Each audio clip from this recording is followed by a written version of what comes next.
Bonjour et bienvenue. Aujourd'hui, nous entamons le dernier chapitre de l'année qui s'intitule filtrage. Pour revenir au dictionnaire, le mot filtrer, donc le verbe filtrer, ça veut dire trier, c'est-à-dire avoir un système à travers lequel on va laisser passer des particules ou des signaux, ou je ne sais pas quoi. Ce signal, il va trier, donc il va laisser passer certaines particules et il va empêcher d'autres. Donc, en électronique, le filtrage, c'est-à-dire filtrer des signaux et laisser de côté les autres.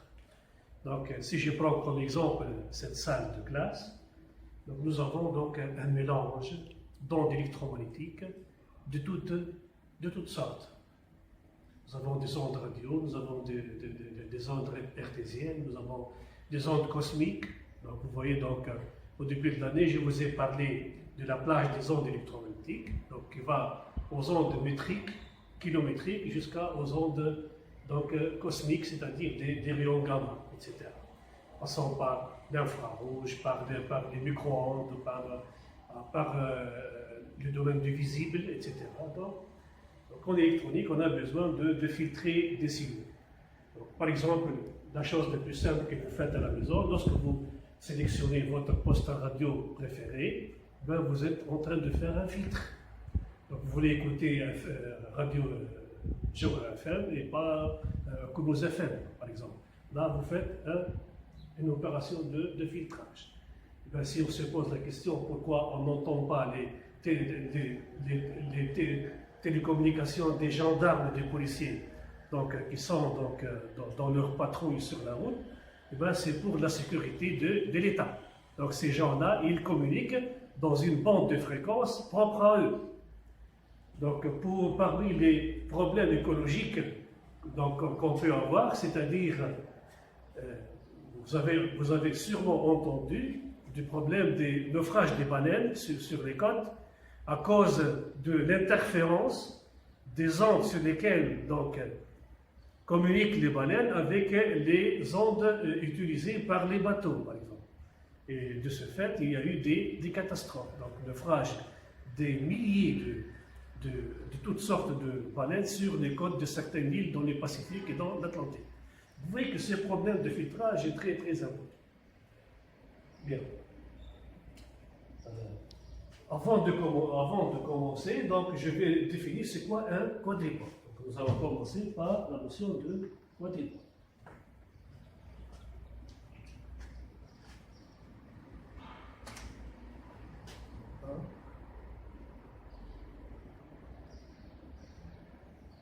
Quadripôle. Donc, c'est quoi un quadripôle? Ben, c'est un circuit électrique qui comporte 4 bornes. 2 bornes à l'entrée et 2 bornes à la sortie.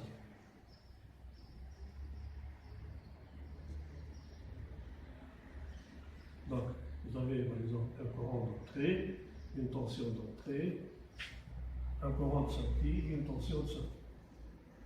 Donc, le quadripôle peut être aussi une cascade de plusieurs quadripoles. Bon. Pour ce quadripôle, j'ai défini ce qu'on appelle la fonction de transfert.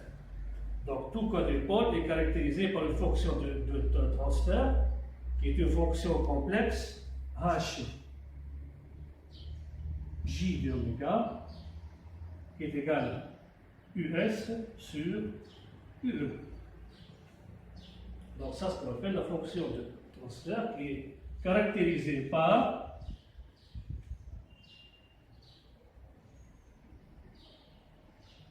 son amplitude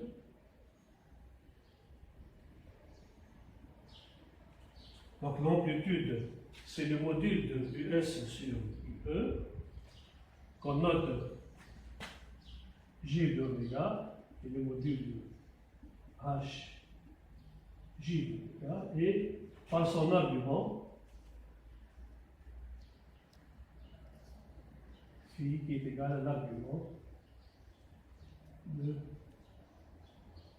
HJ de oméga. Bien.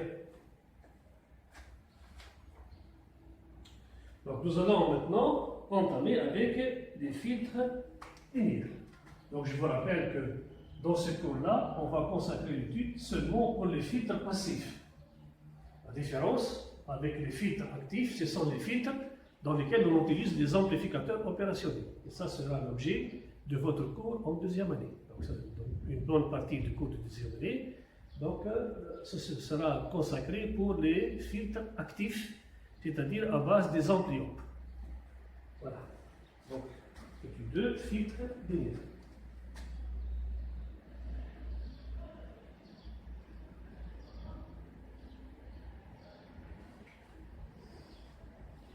Principe de filtrage.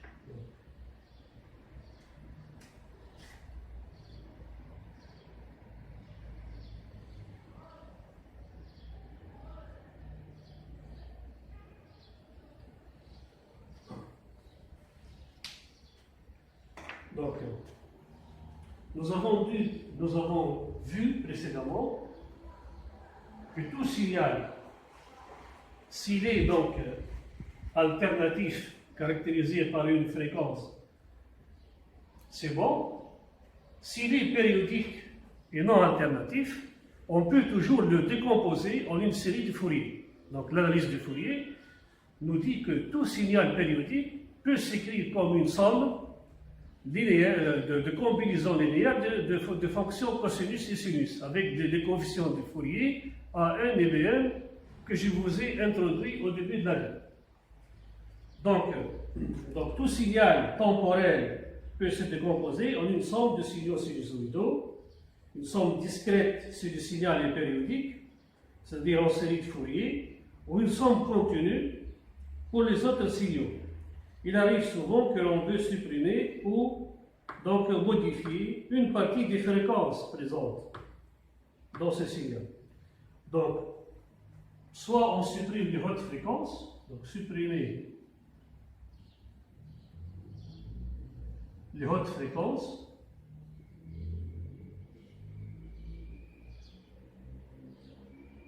et on parle dans ce cas d'un filtre passe-bas,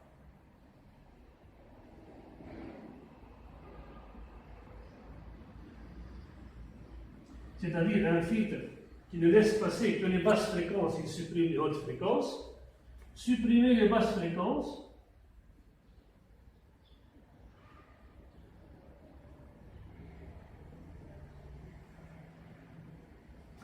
on parle dans ce cas-là d'un filtre passe-haut.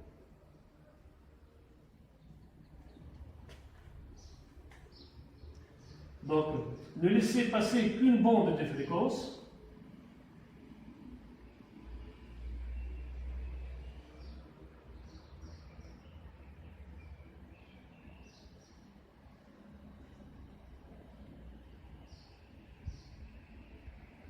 C'est le filtre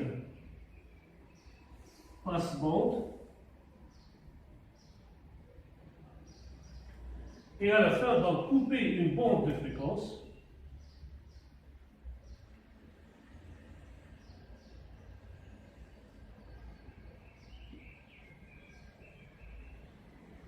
Et c'est le filtre coupe-bande.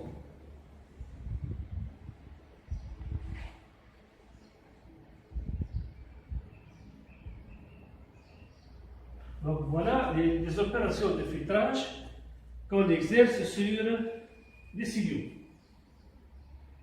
Bien. Donc nous allons passer maintenant de la notion de fréquence de coupure. De 2.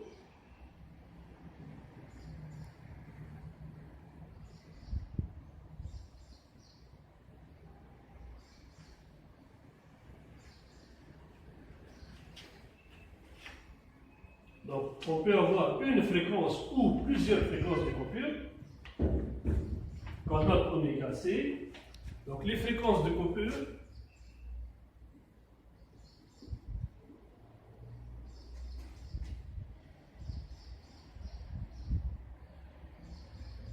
oméga C sont définies par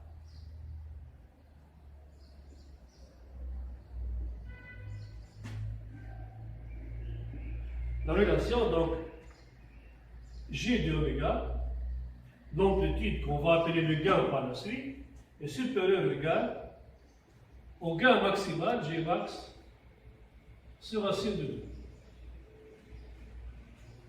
Où G max désigne la valeur maximale de gain de la fonction du transfert. La bande passante de largeur delta oméga et l'intervalle de pulsation tel que G de oméga est sur U. Donc la bande passante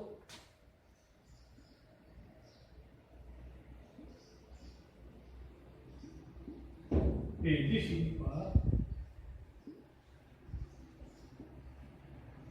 G de oméga supérieur ou égal à G de oméga C. Donc ce sont toutes les pulsations, toutes les fréquences, donc pulsation et fréquence